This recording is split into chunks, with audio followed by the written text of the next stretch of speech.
Hey Stitch Cuties!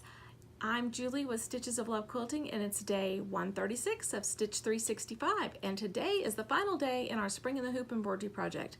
Aren't you happy you're finished and you're almost done? Well, today I'm going to show you how I attach a piece of felt to the back of our project, and I finished this off with a blanket stitch. Now, for those of you who don't know how to do a blanket stitch, I'll show you. It's very simple.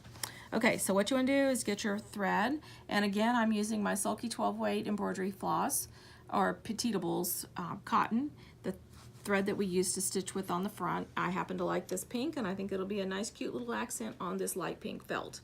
So what you want to do is you want to hide your knot. So the first thing I'm going to do is take a stitch back here into the fabric portion of my background. I mean my front piece, which is the back. So now I'm coming up here. So what I want to do is I'm going to take a stitch about 1/4 of an inch back from the edge, okay? And I'm going to come straight out approximately right where that knot, where that thread comes out. Can you guys see that coming out there? I'm just going to come out right there. I'm going to pull my thread whoops, watch your little tension or hooky mechanism. There. So there is my first stitch on there. And then I should have put this behind the thread, so just take a little stitch here to get my thread coming up where I want it to. So when you make a blanket stitch, your thread's on the outside here like this, and I'm just going to hold my felt here, and I'm going to come over about another 1/4 inch. I'm going to keep my thread behind. So it's underneath the needle. Yes, under the needle. And pull my stitch through. See?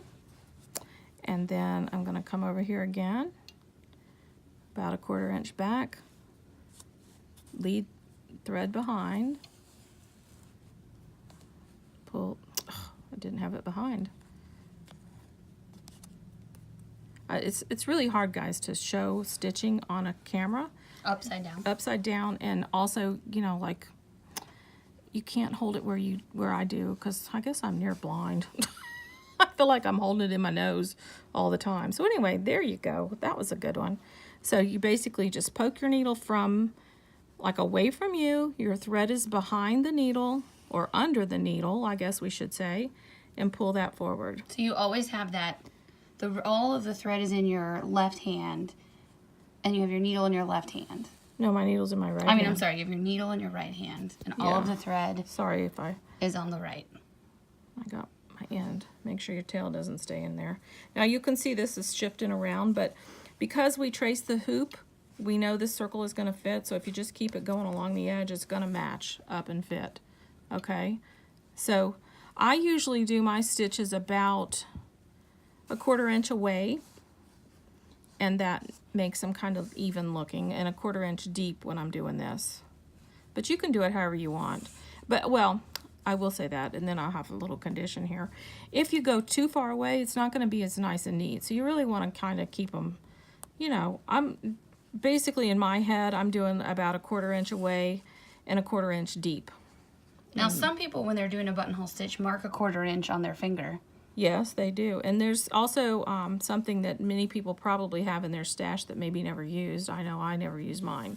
But there's something called tiger tape, and it's like a little, like about 1/4 inch piece of tape that you could stick down, and it has little black marks every 1/4 inch, so you know where to put your stitch. So you would like tape along the outside of the project? Yeah. If you wanted something to be perfectly even, you can use that, and it's a great tool. However, on this, it doesn't have to be. It's going to be up against your wall, so it's not so bad. So I just really basically kind of guide my pink felt into the proper location and just keep going all the way around.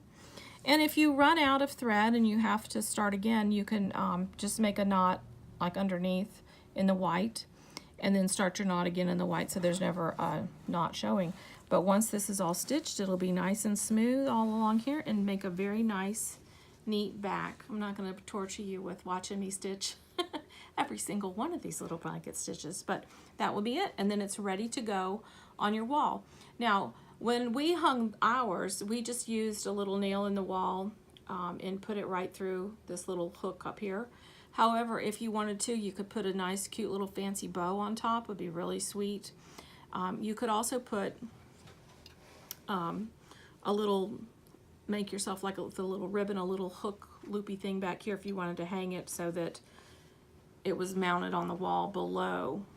And you could use one of those, I think they're made by 3M, those little hooks that you pull off the wall that don't damage your wall. I think everybody knows what I'm talking 3M about. hooks. Yeah, so if you had like a little piece of ribbon sewn across here that had a little bit of give in it, you could actually hang it on that, where it would hide that white or whatever color it was, little 3M thing, but this would just be on the wall. So anyway, be creative with your hanging. You could also, another thing I think would be cute would be to attach two ribbons and have it come up here and have a bow up here hanging. So there's a lot of different things you can do. I hope you've enjoyed this. We do have some more embroidery projects in the works and some cross stitch coming up and some great things that we hope everyone will enjoy, as well as we hope that you've fallen in love with the sulky thread, because we certainly have. Happy stitching!